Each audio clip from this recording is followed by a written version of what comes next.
Today's story takes us to northern Nigeria, and it's about a well, a snake, a queen, a traveler, and 7 bastards. This is the legend of Bayajidda. But before he was called Bayajidda, this man was actually called Abu Yazid. He was from Iraq, in Baghdad. According to the story, before Bayajidda got to Hausa land, he stopped at Kanem-Borno Empire and he got married to a princess there, but he wanted to wander and journey and explore some more. But before he left, he had a child with the princess, and then he got to Hausa land and there was this snake disturbing them. When he killed the snake, the reward was, okay, you can take half my kingdom. But I feel like he was a greedy person, because he was like, no, that's nice, I'll take that, but also, how about you marry me? And I think that was like a defining moment in Hausa history. It's given Bayajidda was really busy. He was busy sowing his seed. So are we saying that what Bayajidda came to do was to unify these conclaves under one anthem? It's the audacity for her to be able to give half of her property. Like Bayajidda was in proper patriarchy. You know, patriarchy says protect and provide. So obviously it must have been a fair trade. The legend of Bayajidda, he came, he slayed, and he married the princess. And she'll be like, she's the queen or the princess to the great Bayajidda. He's a man. Let me take the back seat and allow this guy rule. After all, he's a worthy ruler. Yeah.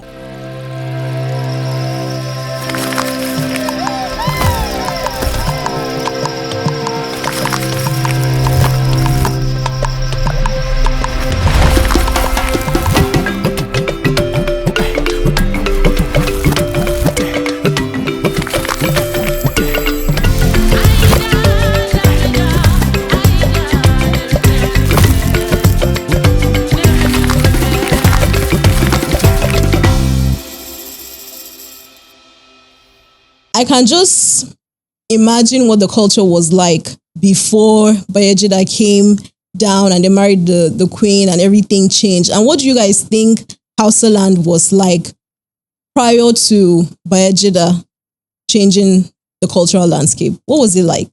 They lived in bliss. Right? Yes, I can imagine. But I think bliss is an illusion. I don't think there's any point in human history where anybody lived in bliss or in peace. I believe Bayajidda came, in my own opinion, I think Bayajidda's story came and actually created a narrative of a story that has already been existent in a way, because those people already had cultures, distinct identities before the arrival of Bayajidda. Yeah. And why is it that in our stories right now, they are not stories that are actually, expressive about the history of the Hausa kingdom before Bayajidda? True. It always starts at Bayajidda. It always starts at Bayajidda. And it's so sad. And these people had history, they had governments, they had control, they had trading routes, they were trading with people right back in Asia, they were trading with the Arabs. So you can imagine. So their history was already so stocked right up in their culture. But whenever the story is going to be told about the Hausa kingdom, it starts from Bayajidda. Can you imagine? I think about another thing, maybe because they're not lettered people. I'm sure before Bayajidda came, obviously he came alongside Islam, Arabic writings where they kept records and all of that. Yeah. So I guess everything after then was as a result of what was probably written down or oral tradition that was passed down. Yeah. But there's a very interesting angle where sometimes I keep racking my head about the history. Yes, they say Bayajidda is like the father of the Hausa kingdom, so to speak, because of the Banza Bokwe and all of that. But my concern, this might look very funny and strange at the same time, is how come they're not mixed? Because if he's like the founding father of the Banza Bokwe that we see in Zamfara, Sokoto, Borno and some other states, and Kano, how come most of them are not mixed? Because either way, some would say maybe genealogy would play a trick whereby because maybe predominantly they were black, but somewhere along the line, that gene will pop up of an Arabian blood. So perhaps it pops up Like the once in a Arabs. while. Yeah, perhaps it pops up once in a while, but because the dominant gene is, of course, the Negro phenotype, a black Hausa person, so definitely the Arab blood will be mixed or diluted. It will be just small that will show up. And then maybe his direct descendants had that obviously physical mixed look, but then over the centuries, then because of the history, right? Bayajidda did not start those colonies. They existed already. So most likely his own children went to rule over those colonies. So definitely the majority of those people were already like Black Africans. So you don't expect them to look Arabian when it was just a very little percentage. So maybe only the royal class.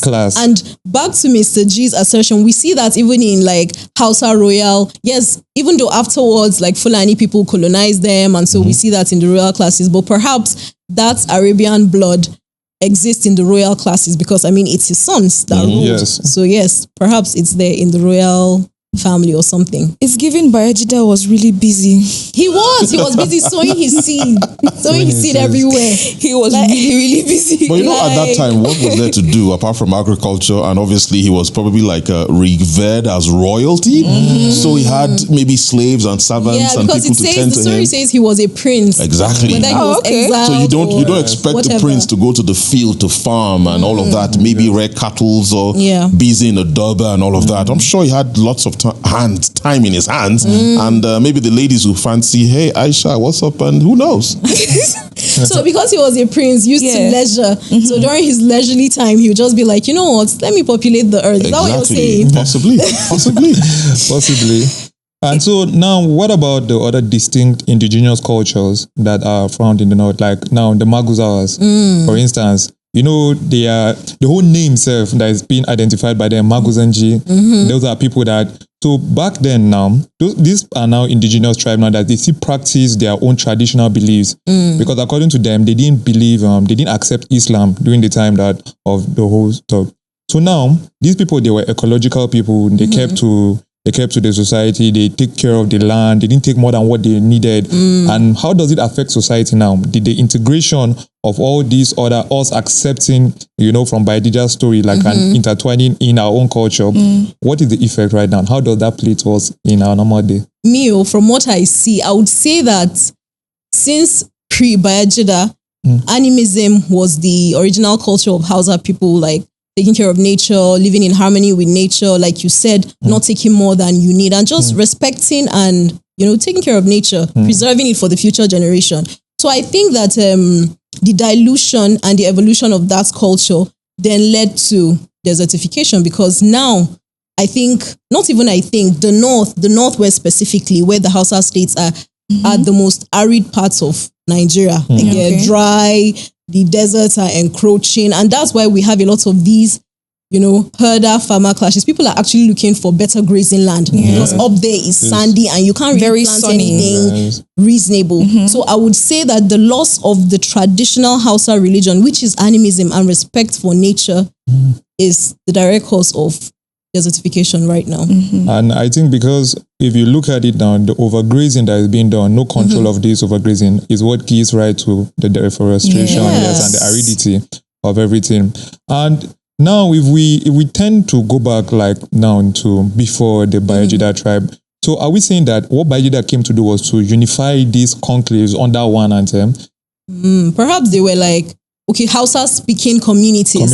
Kingdoms, like individual kingdoms, like independent of each other. So maybe what his conquest did, was it a conquest? He just came, married the queen. It's not like they were warring. No. You know, maybe there's a possibility he was also maybe exploring Nigeria. So it is back then, northern Nigeria, trying to see, you know, what the cultures were like. And I'm sure maybe at that time, probably there were influences of Islam. So it related to his religion and his beliefs.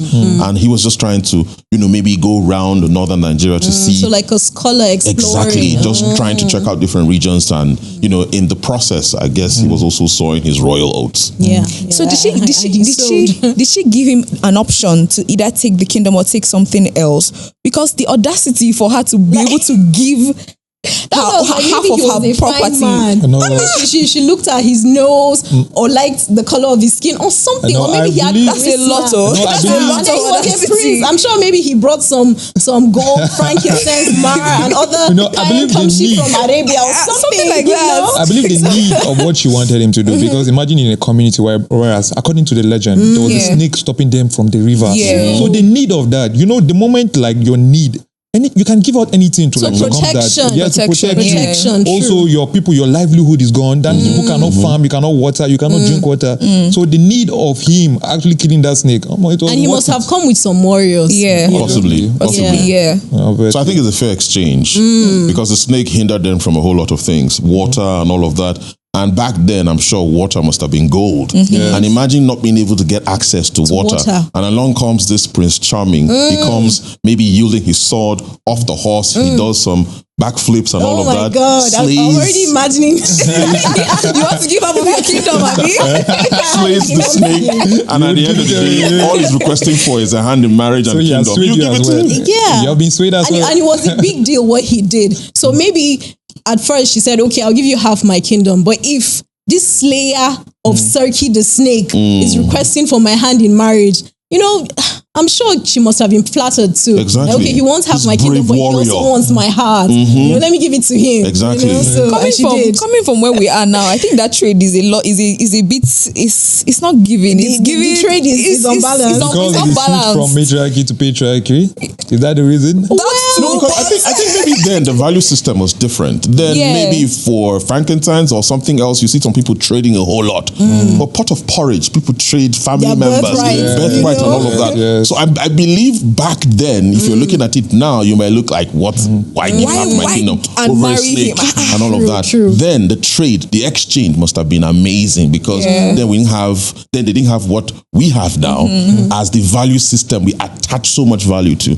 So obviously it must have been a fair trade. And imagine the stories, the tales that will come from the then community where he slayed the snake. It will spread around neighboring communities. Like the brave man, the legend of Bayajidda. He came, he slayed, and he married the princess. And she'll be like, she's the queen or the princess to the great Bayajidda. It's a thing of a bragging right. It is. Say, yes, my husband is the one that slayed that snake that nobody could stand up to. Like Bayajidda was in proper patriarchy. You know, patriarchy says protect and provide. So imagine your prince. That was the twist of his own protecting. Like that's the house of protection. Like And you know, then it was he a was military thing. patriarchy very well. Exactly. And you know, then the society where he came to meet the snake and all that was more of like a matriarchal society. Yes. So it's a shift, a paradigm shift in way things were done must have been impressive. And she was like, you know what? This matriarchy stuff is too busy. Let this guy just take over. I think it's about time for me to take the back seat. Let me take the back seat and allow this guy rule. After all, he's a worthy ruler. Yeah. Interesting. And now that goes to my next question. When it comes down to the other conquests or the tribes, they call the Banzabokoi. Imagine your tribe being labeled as inferior. Yes. It must hurt. It must hurt because you can imagine, so the conquest or whatever the conclave he made and which is called today as the Hausa Bokwe, and tribes, indigenous tribes that already existing, like the Nok culture, that were already making their arts, their crafts, they were already trading for what, and then you give them that derogatory term as Banza Bokwe. I think this is a clear example of he who owns the story or he who tells the tale. You know, these people are telling their own origin story, but they still took the opportunity to say something bad about their neighbors, like, this is our origin story, and we're all legitimate. But by the way, these are neighbors. They're also our cousins, so they're also our half brothers. But they're just there. They're descendants of a slave, and in fact, they're illegitimate. You know, so like, why couldn't they just tell us, okay, we're the 7 sons of Bayajidda and leave it there? Why did they have to tell us that, okay, these people too, they're this and they're that? I think it's a very derogatory term to give your neighbors. And I think I had the first share of, you know, that taste of, should I call it, I wouldn't want to call it derogatory term, but I felt some type of way when I was classified somewhat inferior. I traveled some years ago to Sokoto. Beautiful, beautiful place for my first time being in Sokoto. The sand, almost pinkish red or reddish pink. They had lots of neem trees scattered everywhere, and there were stories about the trees. And I was like, okay, that's what we call dogoyaro in this part of the world. And there's something about those trees, they are sacred. You dare not cut down anything. I think it's another way of preventing the desert sand encroaching into Sokoto and all of that. So, when we finished what we went to do in Sokoto, it was time for us to go sightseeing. I decided to, soak in the city, see the people, sights and sound, and also have a taste of their food. So I went for, suya. I went to this guy. I know how to speak a little bit of Hausa. So along comes this guy from Kaduna who grew up in Kaduna, speaking my Hausa, thinking it was a universal thing everywhere you go to. So I told the guy, give me suya worth 500 naira in Hausa. Bani suya na 500. It was like derived. So for a brief second there, I was like, derived was like biet. So for a few seconds, we paused and we looked at each other. I was like, beer. He had to, at that instant, he realized that I did not know what beet is. And he went, Diabu ukuhudu beet.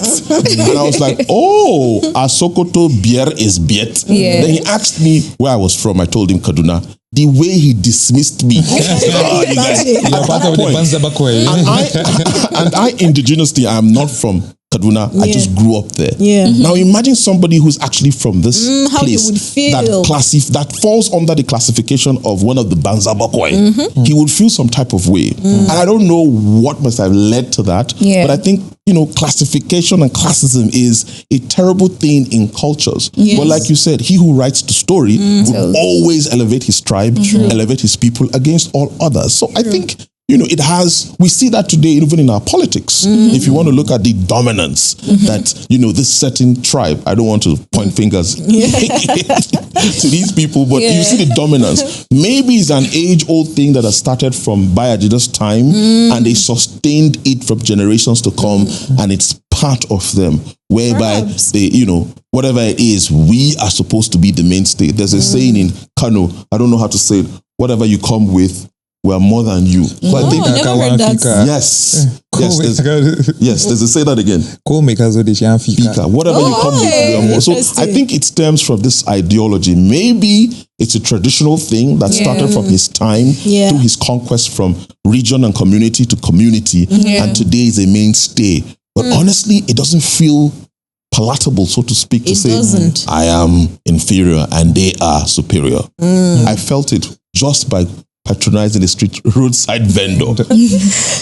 So perhaps it has its origin from the story too, because according to this story, the son of the slave was called Karbagari. So imagine your slave sleeps with your husband and gives birth to a child before you. And then she names the child Karbagari. In Hausa, that means snatch the town. So of course, the queen, Daura, must have felt deeply offended, and she was like, when I give birth to my own son. So I'm sure maybe she was raising her son and telling him that, see, you will not allow this slave's child to snatch the town. You remember him and his descendants forever and make sure that they're kept outside and all of that. So perhaps it has its historical origins, or perhaps it's just neighbors having conflicts, like, okay, intertribal wars, land disputes and things like that, and then you write it into your origin story that these are neighbors are actually illegitimate and bastards. From my own perspective, I think the Hausa language up north moved majorly because the Hausa were majorly traders. You understand? So right now,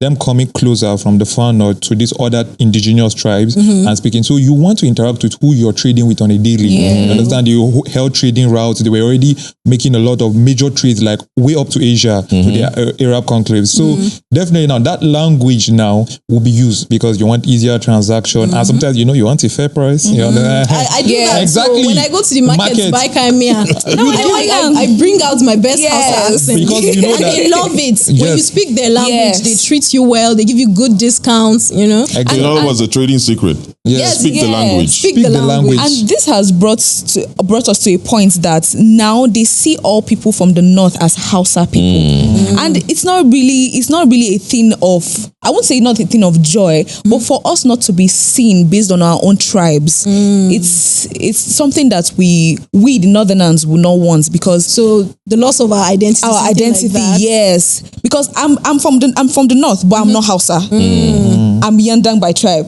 So you can see that now. When I schooled in here in Abuja, and if I tell somebody I'm from the north, the person will be like, oh, you're Hausa. I'm like, no, I'm not Hausa. It happens most times when you speak to people from the south, because they just believe everybody up north is Hausa.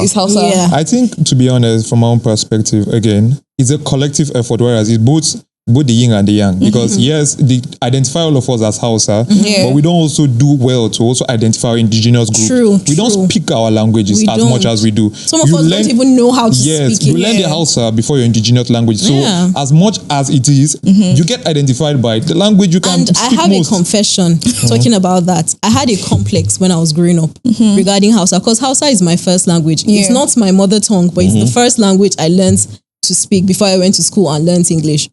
So I had this complex, because imagine you speak Hausa, everybody around you speaks Hausa. You know you're not Hausa yet, you know, what are you? So I had that complex where I wanted to be Hausa. And, you know, I told my uncle that, I'm Hausa. And then I think at that time, there was the rise of Kannywood, which Hausa indigenous movies. So I was watching a lot of those and, you know, just feeling, I suppose I was going through a bit of identity crisis. So my uncle had to knock some sense into me, like, no, you're not Hausa, you're this, you're that. Tell me stories about my culture. And then eventually I snapped out of that phase. But, you know, it happens. It happens. So I believe the more we push our identity out, even not just what we do, whether it's the media, the publicity, the arts, the crafts, yes. Especially now, you see there are sub-tribes, for instance, like in Baggy, like the Baggy people. If you ask them, they'll tell you they are Baggy. And they'll teach you the right pronunciation. It's Baggy. They'll tell you. Yes. Or you meet the Nupe people. They are very proud, like indigenous to their craft. Like the average Nupe person you meet from up north speaks his language. You understand? Yes. So the more you hone to your indigenous tribe, then the more people identify you for it. The South is not being classified under one tribe because they have indigenous groups. Exactly.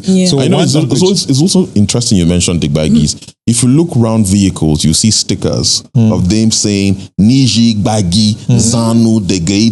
What that means is I am an original Baggy man. Then they proceed by telling you where they are from. For example, the Niji, Baggy, Zanu, Degei, Kuta. There's a place in Niger State called Kuta, and they are, you know, the place is an ancestral land to Baggies. So I think they have made conscious effort in pushing their culture, pushing their identity, saying, hey, I am not this tribe, I am this. And I think other tribes up north should also adopt this process, bringing that consciousness and awareness that, look, there are other tribes, and also encouraging speaking the language to their children so that through generations after them, the language will continue and doesn't fizzle off. Because as it is right now, globally, some languages are extinct. Extinct. People are not speaking the language. Like for me, my own local language, I barely speak it because I didn't grow up there. I don't speak Hausa better than that. It's not a fault of my own. Because of opportunities, economic opportunities, jobs and all of that, many people migrated. And where you find yourself, you have to speak their language and the lingua franca as well. We can also say up north, the lingua franca for them is Hausa. It is. Because when you go to areas and regions where people speak their languages, the best way to have effective communication is to say to yani nawani. Before you know, you speak the Hausa, you speak the Afar. Namune. Then from there you know they're like, okay, before it was 20 naira, I'll give 15 because of the Hausa. It's another method. Exactly, another method of propagating and pushing the language. And I think more tribes need to do that so that label, stigma, banza, whatever would not come to play. Like you said, who knows? Maybe it's the person who wrote the story or who told the story decided to put it like that to keep that dominance and to keep that, you know, keep the language flowing within that region. We are the originals. Exactly. Whatever you guys are speaking, it's adulterated. And you know, this thing doesn't just happen like in Nigeria, like all countries, like globally. A more dominant tribe that their language is much more spoken will overly suppress the other ones that don't want to uplift to the kingdom. It's just conquer. Because the more you're not trying to uplift your own language, the more dominant one will take over. And it will happen naturally. Because right now, up north, they don't force you to learn it. Naturally, you wake up and you're trading with it, you're learning the language because you want to mingle, you want to talk, you want to communicate. And naturally, your own language that you're meant to learn, you don't end up learning it. And when the time passes now, you can only speak one language. So obviously, when they come to identify you, you're Hausa. And unfortunately, some of the speakers of these indigenous languages are slowly, you know, dying away. And they're going. They are older. Yes, they're older and nobody to speak with. I saw recently, I think, a documentary that's of a rare language. Only one person left in the world that knows how to speak it. So it's important rather for, people from these various tribes to learn to speak their language, create documentations whereby they can keep these things Knowledge going on, transfer. videos and knowledge transfers, and maybe text and, scholars who put this thing together so it doesn't go extinct. Because at the end of the day, if it continues like this, in the next 50 or 100 years, maybe Hausa will be the only language spoken up north. Yes. I have a crazy thought about that. Sometimes I wonder, what if some languages become extinct and one language becomes like, this is the human language? Maybe to have dialectical variations, but it would be like one human language. Would there be more unity in the world? But then again, I think that human beings will always find something to other another person and be this other person. This person from so and so does not speak the original one human language. My life story with the Biet dialectal difference. Exactly. He said Imagine Biet a world where there's only Hausa. Exactly. Still, there will be like a central Hausa, and those people will be like,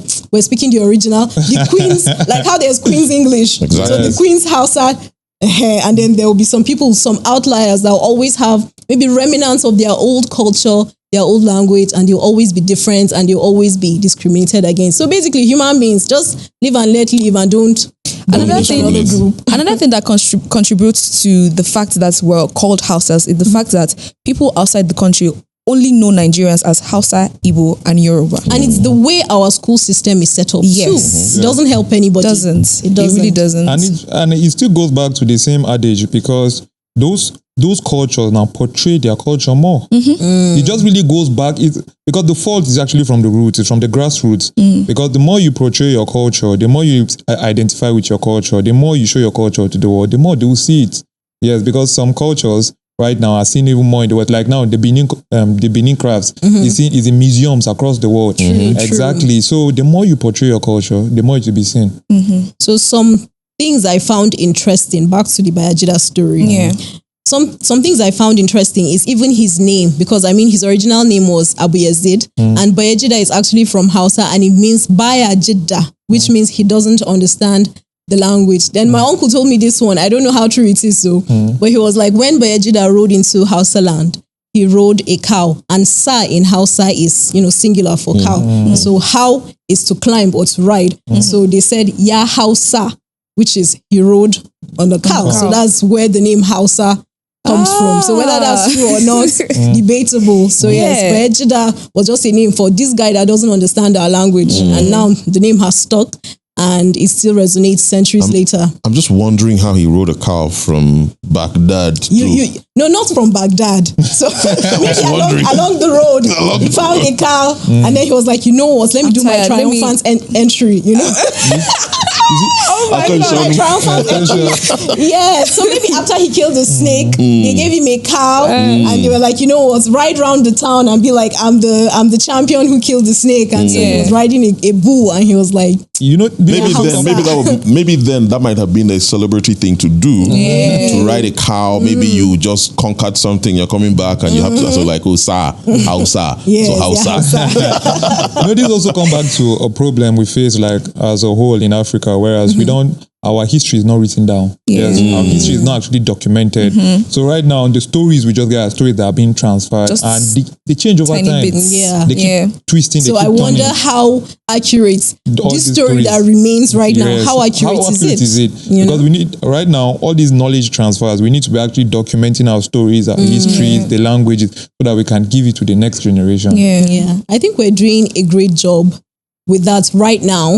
So, and then that's why Fable Forge is here. And that's why the Forge cast is here, so we can document African history, culture, and our folk tales, so they're not lost to the sands of time. So yes, this has been a very, very interesting episode, and we just hope that you enjoyed it and learned a couple of things. We're not all Hausa. We're not all, one indigenous group. We have so many cultural differences, so many indigenous ethnicities in the north, and yes, I hope you can learn and then read a lot on that, and join us on the next episode of the Forgecast.